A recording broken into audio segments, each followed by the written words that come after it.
আসসালামু আলাইকুম গাইস। আইসি লগিয়া আপনার সবাই আইসি ইয়াতে রিবন ভাইয়ের এলাকায়। তো রিবন ভাইয়ের এলাকায় আয়া বালাই লাগতেছে। যেটা হইতেছে যে এই রিবন ভাই আগে খুব খারাপ অবস্থায় ছিল, তো ওই লেভেলে যে এখন চলে গেছে ওইটা তো পুরোপুরি আল্লাহ তাআলার একটা অশেষ মেহেরবানি।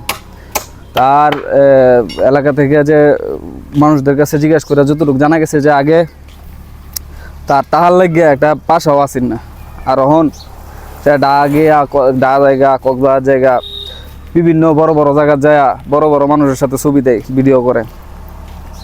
তো এটা আসলে বলা যায় না কার কোন সময় আল্লাহ তাআলা কোন সময় কার কীভাবে কারে বড় করে দেয় এটা বলা যায় না। তো রিবন ভাইয়ের এলাকায় আইসি, ভালোই লাগতেছে। রিবন ভাইয়ের সাথে দেখা করতে একটু ভালো লাগলো। তো এই আর কি।